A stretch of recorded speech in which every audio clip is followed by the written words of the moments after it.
هيا على الصلاة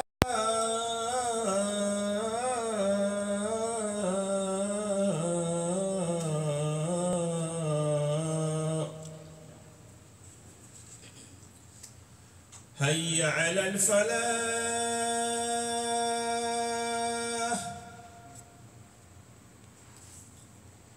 هيا على الفلاح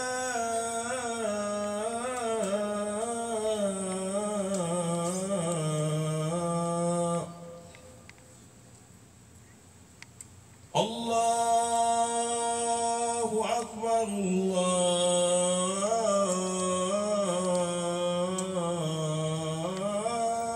الله أكبر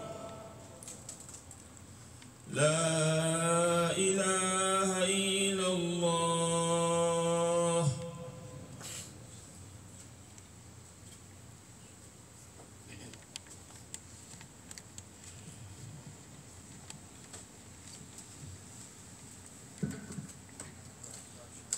الحمد لله رب العالمين خصنا بخير كتاب أنزل وأكرمنا بخير نبي أرسل وجعلنا خير أمة أخرجت للناس وأشهد أن لا إله إلا الله وحده لا شريك له ولي الصالحين وأشهد أن سيدنا وحبيبنا وقدوتنا ومعلمنا محمدا عبد الله ورسوله أرسله الله بالهدى ودين الحق بشيرا ونذيرا وداعيا إلى الله بإذنه وسراجا منيرا ففتح الله برسالته عيونا عميا وآذانا صما وقلوبا غلفا وأخرج به الناس من الظلمات إلى النور بإذن ربهم إلى صراط العزيز الحميد اللهم صل وسلم وزد وبارك عليه وعلى آله وأصحابه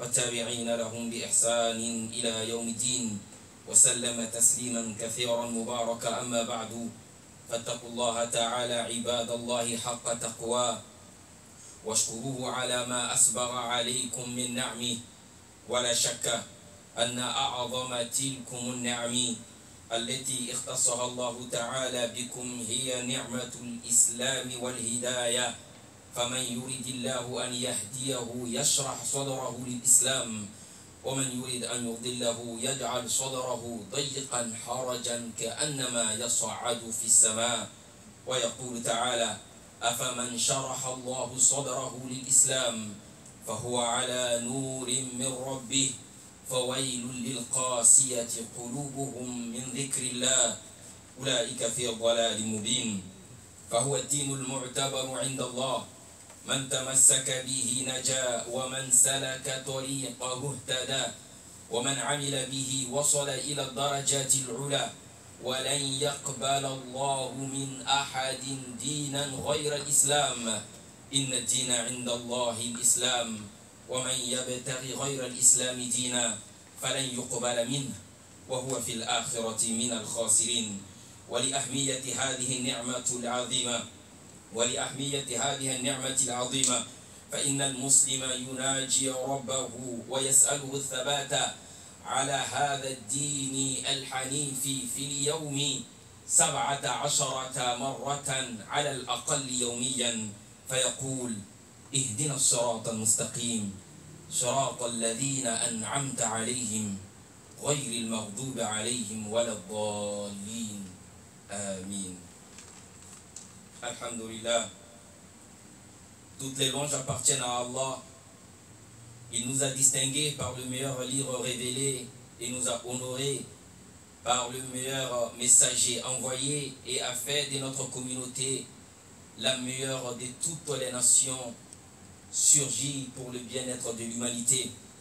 Je témoigne et j'atteste qu'il n'existe aucune divinité qui mérite d'adoration en dehors d'Allah, l'unique sans associé, et que Muhammad, fils d'Abdullah, sallallahu alayhi wa sallam, est bel et bien le serviteur d'Allah et son envoyé à l'humanité tout entière. Il est par ailleurs la meilleure de toutes les créatures d'Allah. Que la paix et la bénédiction d'Allah soient sur lui, sur sa pieuse famille, ses fidèles et distingués compagnons, et sur tous les musulmans qui vont leur suivre dans la piété et la foi jusqu'au jour de la rétribution.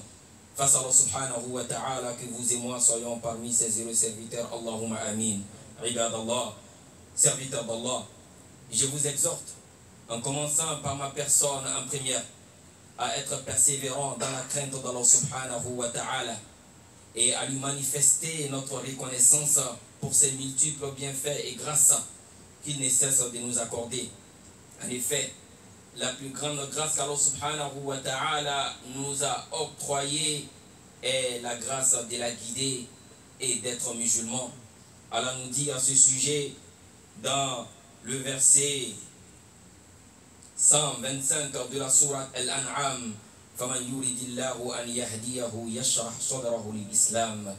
Quiconque Allah subhanahu wa ta'ala veut de sa guidée, de son bonheur, de son succès, dans cette vie d'ici-bas, comme dans la vie de l'au-delà, يَشْرَحْ صَدْرَهُ لِلْإِسْلَامِ.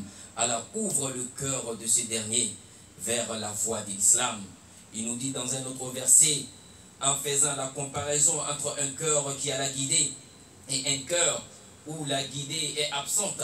أَفَمَنْ شَرَحَ اللَّهُ صَدْرَهُ لِلْإِسْلَامِ فَهُوَ عَلَى نُورٍ مِّن رَبِّهِ فَوَيْلٌ لِلْقَاسِيَةِ قُلُوبُهُم مِّن ذِكْرِ اللَّهِ أُولَٰئِكَ فِي ضَلَالٍ مُّبِينٍ.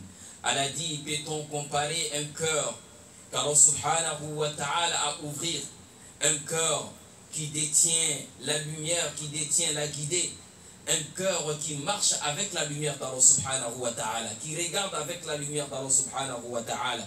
Il dit, peut-on comparer un cœur qui a la guidée avec un cœur dur, un cœur éloigné de toute invocation d'Allah subhanahu wa ta'ala? Ulaika fi dhalalin mubin.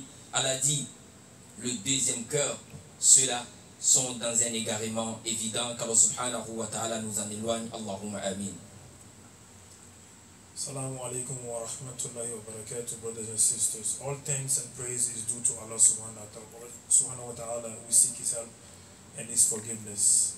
And all praise and thanks are due to Allah subhanahu wa ta'ala, the one who has made us among the best of nations, the followers of the Prophet Muhammad sallallahu alaihi wasallam, on whom we seek blessing and salutation upon.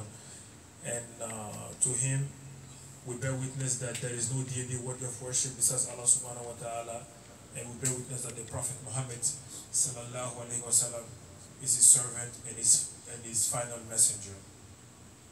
Imam is seeking dua from Allah subhanahu wa ta'ala that he protect and guide us all, those who have followed the Prophet, his followers, his household, and everybody who has followed in their footsteps, inshallah. In his introduction, he also gave us what the topic is going to be, which is on the guidance of Islam. Islam being the guidance that we need, Islam being the light that we need, and Islam being the only thing that we should need to go on in this life. He quoted for Surah Al-An'am chapter 6 verse 125, which reads that, I'm just going to read directly from it.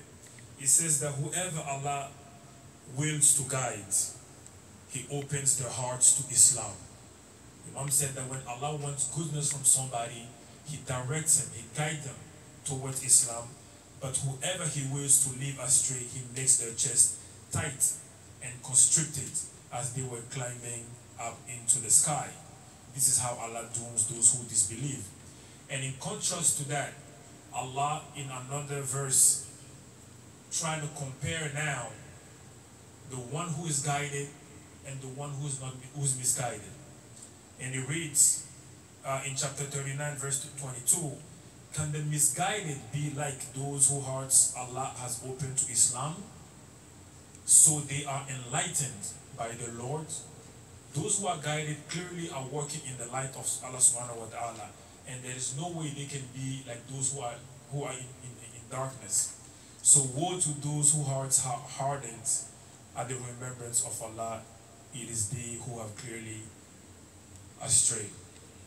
Alhamdulillah Rabbil Alamin. فهو الدين المعتبر عند الله من تمسك به نجا.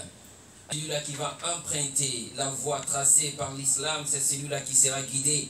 Et celui qui va travailler avec les prescriptions de l'islam, c'est celui-là qui va atteindre les degrés les plus élevés. Et Allah subhanahu wa ta'ala n'acceptera d'une personne aucune autre religion en dehors de l'islam. Allah subhanahu wa ta'ala nous a clarifié cela dans le verset 19 de la sourate Al-Imran en disant Inna dina inda Allahi l'islam. La seule religion reconnue aux yeux d'Allah subhanahu wa ta'ala est bel et bien l'islam. Dans le verset 85 de la sourate Al-Imran, Allah subhanahu wa ta'ala va encore plus loin en nous disant وَمَنْ يَبْتَغِ غَيْرَ الْإِسْلَامِ دِينًا فَلَنْ يُقْبَلَ مِنْهُ وَهُوَ فِي الْآخِرَةِ مِنَ الْخَاسِرِينَ. Il dit quiconque recherche l'agrément, la satisfaction d'Allah subhanahu wa ta'ala dans une autre voie qui n'est pas la voie de l'islam, toutes ces œuvres qu'il fera sera rejeté et le jour de la rétribution, il sera parmi les perdants. Car Allah subhanahu wa ta'ala nous en préserve de cela. C'est pourquoi, chers frères et chers sœurs en islam, le doua le plus important pour le musulman, le doua que le musulman ne peut passer une journée sans pouvoir la prononcer et demander à Allah subhanahu wa ta'ala de l'accorder ce bonheur et cette grâce, est bel et bien le doua de la persévérance, le doua que Allah subhanahu wa ta'ala puisse lui maintenir dans la voie de l'islam. Le musulman ne cesse de répéter ce doua dans une journée au minimum 17 fois.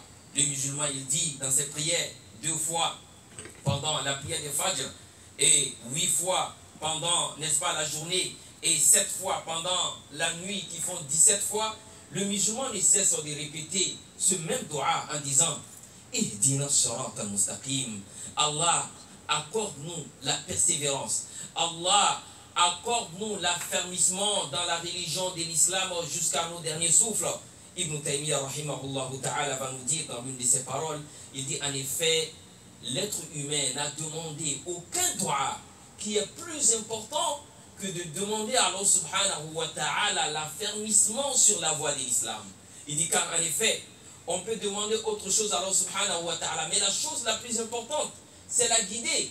Ibn Taymiyyah va dire, lorsque Allah subhanahu wa ta'ala nous prive par exemple de la nourriture, lorsqu'Allah subhanahu wa ta'ala nous prive de la boisson, lorsqu'Allah subhanahu wa ta'ala même nous prive des médicaments et qu'on meurt, si nous avons la guidée, alors nous serons heureux éternellement.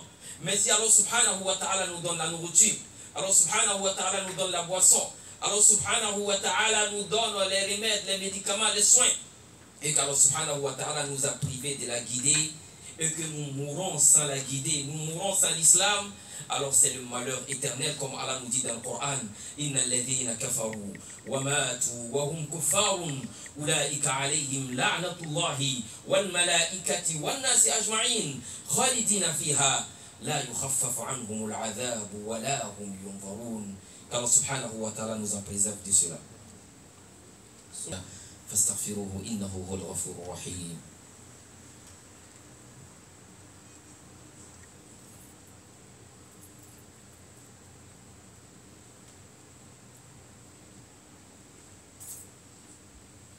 الحمد لله وكفى والصلاة والسلام على نبيه المصطفى وعلى آله وأصحابه ومن اهتدى.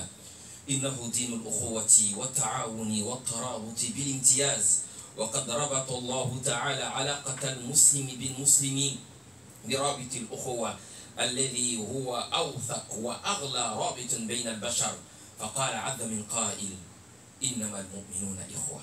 Chers frères, chers sœurs en islam, la religion vers laquelle Allah subhanahu wa ta'ala vous a guidé vers sa voie est certainement la religion de la fraternité, la religion de la solidarité, la religion de l'entraide par excellence.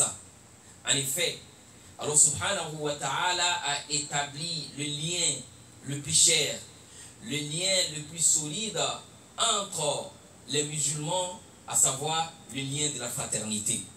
Il n'y a pas un lien plus solide, un lien plus cher que le lien de la fraternité. Tout autre lien peut être remplacé sauf le lien de la fraternité.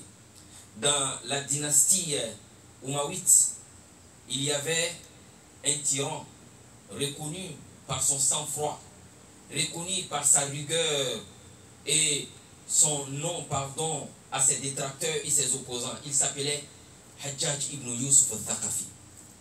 Un jour, Hajjaj ibn Yusuf al-Thaqafi va décréter la mise à mort de 3 hommes. Et juste avant l'exécution de ces 3 hommes, il y a une dame qui ne cessait de pleurer. Elle était inconsolable. Alors Hajjaj ibn Yusuf al-Thaqafi va être attiré par cette dame. Il va l'appeler et va lui demander la raison, n'est-ce pas, de son désagrément. La dame va dire à Hajjaj, il dit, ces 3 hommes sont les derniers hommes de ma vie. Si tu les tues, aujourd'hui je n'aurai plus personne dans ma vie. Le premier est mon fils, le second c'est mon mari et le troisième est mon frère. Hajjaj, malgré sa rigueur, malgré, n'est-ce pas, la dureté de son cœur, a eu de l'affection pour la dame. Alors il va lui dire, je décide par clémence, par affection pour ton état, d'épargner l'un de ces 3 hommes. Alors à toi de choisir celui que je vais libérer. La femme a dit sans hésiter, libère mon frère. Hajjaj s'est étonné. Il dit, mais là il y a ton fils et il y a ton mari. Mais tu choisis ton frère, pourquoi? La femme va dire, il dit, si tu tues aujourd'hui mon mari et que ma période de veuvage est terminée, je peux retrouver un autre mari plus tard. Si tu tues aujourd'hui mon fils, après la mort, n'est-ce pas, de ce fils, si je me marie, Allah peut me donner un autre fils. Mais si tu tues mon frère, si tu tues aujourd'hui mon frère, je ne retrouverai plus un remplaçant, quelqu'un qui pourra remplacer la place de mon frère. Alors je te demande de libérer mon frère. À cause de cette affection pour son frère, Hajjaj ibn Yusuf al-Thaqafi va décider de libérer tous ces 3 hommes. Mais, chers frères, chers sœurs en islam, cela était la fraternité issue du lien de sang, mais la fraternité de l'islam va au-delà de la fraternité issue du lien de sang. Après la bataille de Badr, cette première bataille décisive où Allah subhanahu wa ta'ala a donné la victoire aux musulmans, les musulmans ont capturé plus de 70 prisonniers des Mecquois, parmi lesquels il y avait un homme qu'on appelait Abu Aziz ibn Umayr. En effet, Abu Aziz ibn Umayr n'était d'autre que le frère aîné de même père et de même mère de Mus'ab ibn Umayr, l'un des plus grands lieutenants et le premier ambassadeur de l'islam à Médine. Alors Mus'ab ibn Umayr, pendant qu'il était en train de se balader, il va croiser son grand frère qui a été captivé par un sahaba qu'on appelait Abu Yasr. Il va dire à ce sahaba, Shudda yadayka bihi. Il dit, il faut bien attraper ces prisonniers.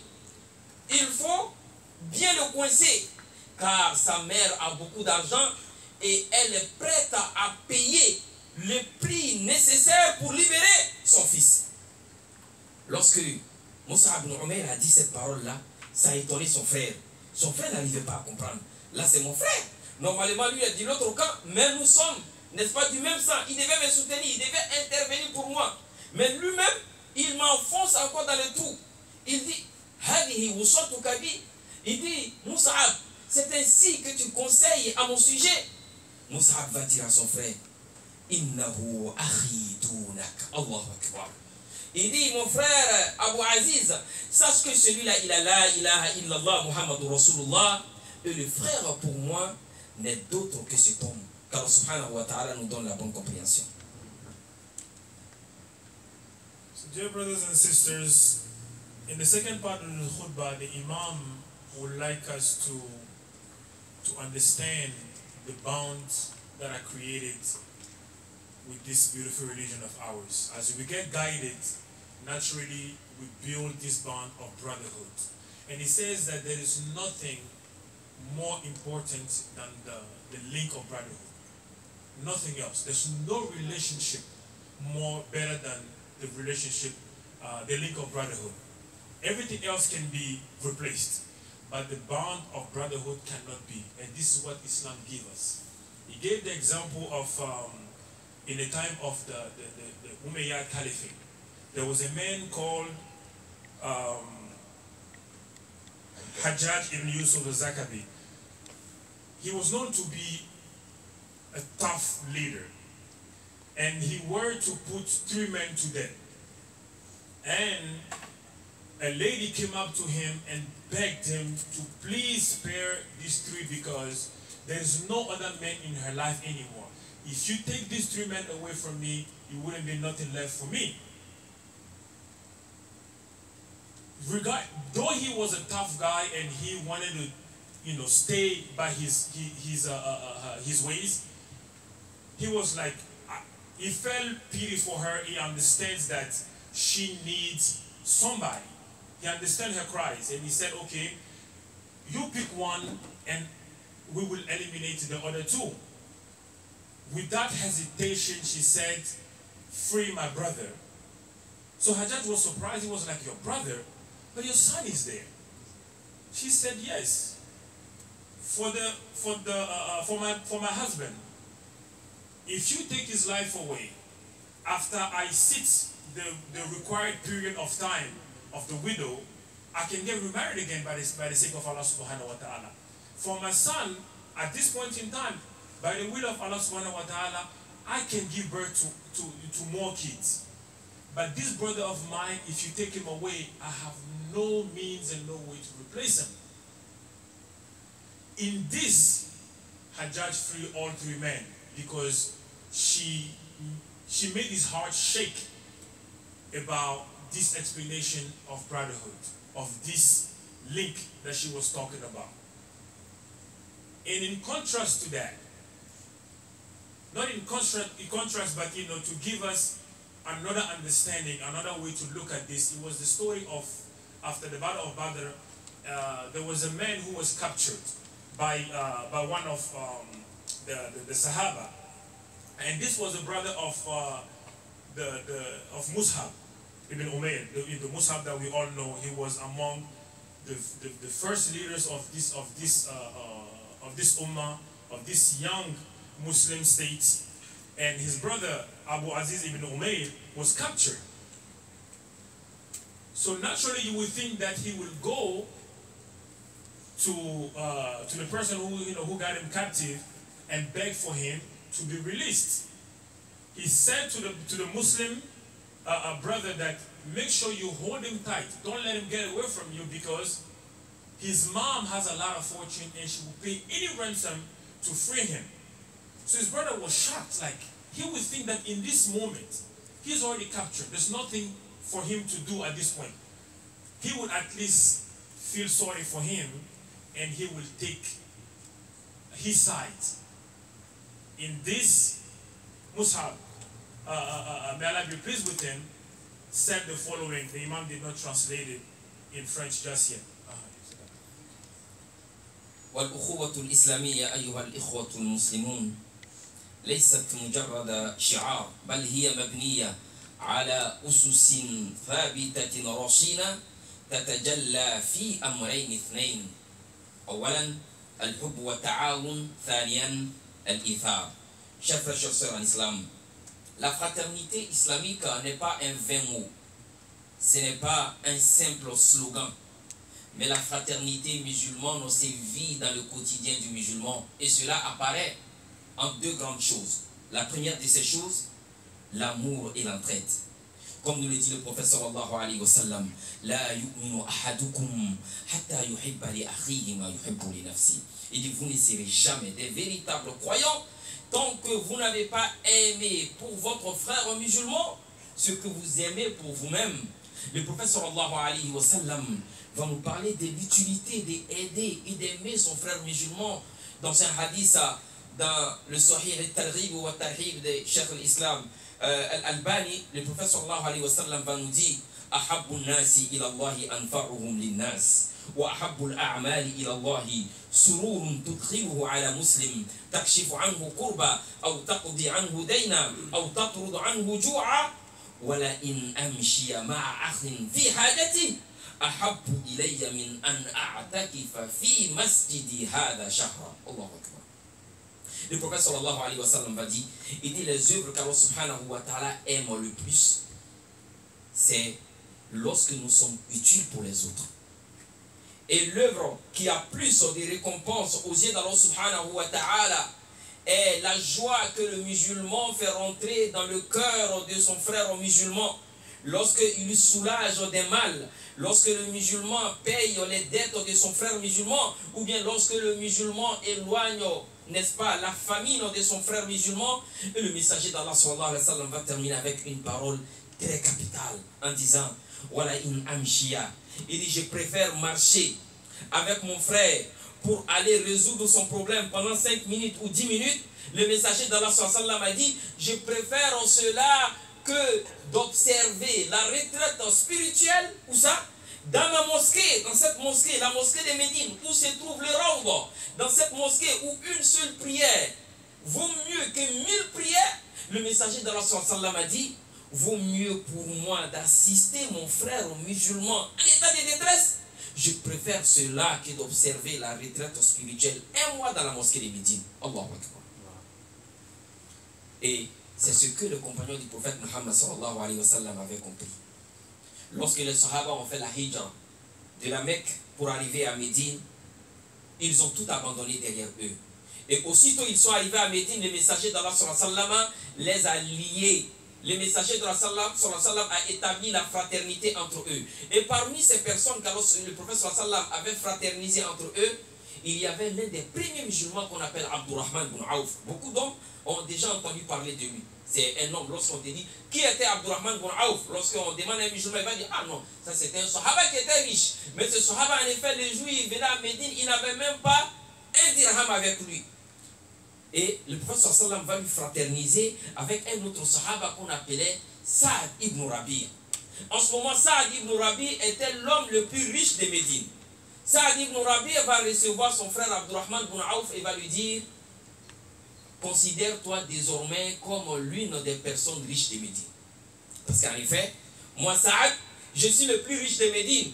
Et vu que nous sommes désormais des frères, j'ai décidé de diviser ma fortune en 2 parties. Tu as une partie et j'ai l'autre partie. Je ne m'arrête pas là-bas. J'ai 2 épouses. Tu n'as pas de femme. Allahu Akbar. Regardez le degré de sa foi. Regardez la sincérité de leur, n'est-ce pas, fraternité. Il dit, regarde entre mes 2 épouses, celle qui te plaît, je la divorce et tu la maries. C'était ceux-là. C'était eux les vrais musulmans, car ils ont mis réellement en pratique le vrai sens de la fraternité, car Allah donne la bonne compréhension. Amen. So when the brother was shocked and surprised that his own king would do this to him, he told him that this brother who has captured you has said the shahada. He said the la ilaha illallah Muhammad Rasulullah. So we are not, you and I are not the same like I am with this brother here. So in this we understand the bond of brotherhood in Islam is more important than anything. And Imam said that it's not a light thing. It's not something that you say simply in your mouth. You don't just pay lip service to it. It comes with actions. It's about supporting one another. It's about helping one another. It's about rushing, to help your brother or your sister in Islam. And he gave us the example of, the Prophet himself, sallallahu alaihi wasallam. He said that for him, it is better that he rushes to support a brother who is in trouble, a brother who is going through adversities. For him to rush to him and help him for 5 minutes, for him that is better than him sitting in the masjid in Ibadat or in Muslim spirituality, however you name it. For him to remain in the masjid of the Prophet in Medina, then for 1 month, for him it's better for him to go outside, help his brother or sister for 5 minutes. This is the importance of brotherhood in Islam. And he gave us another example to emphasize how this is so important. We know that when the people emigrated from Mecca to Medina, we have heard one of the most famous name among the Sahaba, Abdurrahman ibn Auf. Imam said that when you mention that name, everybody knows this was one of the greatest Sahaba, but he was especially known for being a rich man, a wealthy man. But people tend to forget that when he emigrated from Mecca to Medina, he came empty-handed. His fate brought him empty-handed to Medina. So the Prophet had these ways of pairing people. So he was paired with Sa'd ibn Rabi' at the time, right? Radiallahu anhum, for both of them. And when he came to him, he said to Abdurrahman that at this point in time, consider yourself as among the richest men of Medina, because Sa'd was known to be the richest in Medina at the time. Because Sa'd understood what that brotherhood meant, because his degree of faith was so high. Alhamdulillah Rabbil Alamin. Et nous allons terminer avec le deuxième élément qui doit caractériser la sincérité de la fraternité dans la communauté musulmane, qui est al-ithar, la préférence. Préférer le bonheur de ton frère musulman au détriment de ton propre bonheur. Et le sahaba du prophète sallallahu alayhi wa sallam nous ont également montré les exemples les plus parfaits, n'est-ce pas, de la préférence. À l'époque du prophète sallallahu alayhi wa sallam, un jour il était à Médine et un homme en détresse arrive, ce n'était pas un Médinois, il a demandé à être hébergé. Le messager d'Allah sallallahu alayhi wa sallam va l'accueillir avec joie et va demander à ses épouses de lui préparer quelque chose pour le dîner. Allahu Akbar. Les épouses du prophète sallallahu alayhi wa sallam vont lui répondre: nous sommes incapables d'héberger cet étranger car laysa indana illa ma. Nous n'avons rien aujourd'hui à la maison si ce n'est que de l'eau. Allahu Akbar. Dans la maison de la créature qu'Allah subhanahu wa ta'ala a estimé le plus, dans sa maison, il n'y a que de l'eau. Alors le prophète sallallahu alayhi wa sallam va lancer l'appel aux musulmans en disant: Man yadummu hadha, qui est prêt à héberger cet étranger? L'un des sahaba va lever la main et il va prendre l'étranger, il l'amène chez lui à la maison. Il dit à sa femme: il faut préparer le dîner pour notre étranger. La femme va lui dire: certes, nous avons quelque chose à manger, mais ce que nous avons à manger ici n'est que la nourriture des enfants. Toi et moi devons normalement dormir affamés aujourd'hui. C'est seulement la nourriture des enfants qui reste. Lorsqu'il dit ça au monsieur, le mari lui dit: ce qu'on va faire, il faut tout faire pour endormir les enfants. Joue avec les enfants jusqu'à ce qu'ils s'endorment rapidement. Si les enfants se sont endormis, lorsque le moment du repas va arriver, tu apportes le plat et tu fais exprès pour éteindre la lampe, pour croire à notre étranger que nous sommes en train de manger avec lui. Allahu Akbar. Et c'est ainsi, dans, n'est-ce pas, cette obscurité, qu'ils ont servi à manger à leur étranger. Le mari a dormi affamé, sa femme a dormi affamée, les enfants n'ont pas dormi, n'est-ce pas, rassasiés, ils n'ont rien mangé.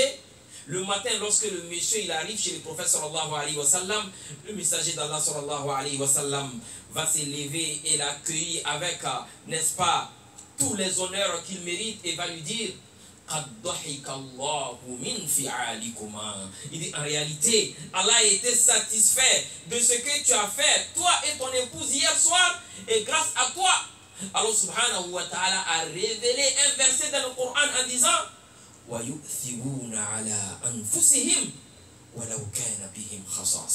qu'Allah subhanahu wa ta'ala nous donne la bonne compréhension.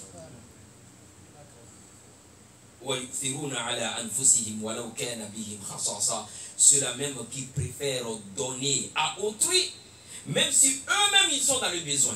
qu'Allah subhanahu wa ta'ala nous donne la bonne compréhension.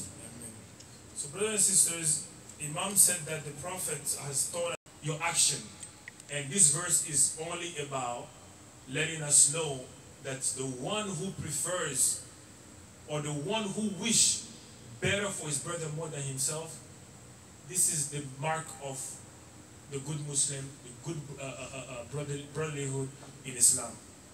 Allah subhanahu wa ta'ala consolide notre fraternité, qu'il fasse que notre fraternité soit celle des muhajirin et les ansar. أيها المسلمون صلوا وسلموا على رسولكم كما أمركم ربكم بقوله إن الله وملائكته يصلون على النبي يا أيها الذين آمنوا صلوا عليه وسلموا تسليما صلى الله عليه وعلى آله وصحبه أجمعين. ربنا تقبل منا إنك أنت السميع العليم، وتب علينا إنك أنت التواب الرحيم، واغفر لنا إنك أنت الغفور الرحيم. اللهم إنا نسألك الهدى والتقى والعفاف والغنى. اللهم حبب إلينا الإيمان وزينه في قلوبنا، وكره إلينا الكفر والفسوق والعصيان، واجعلنا من الراشدين برحمتك يا أرحم الراحمين. قوموا إلى صلاتكم يرحمني ويرحمكم الله.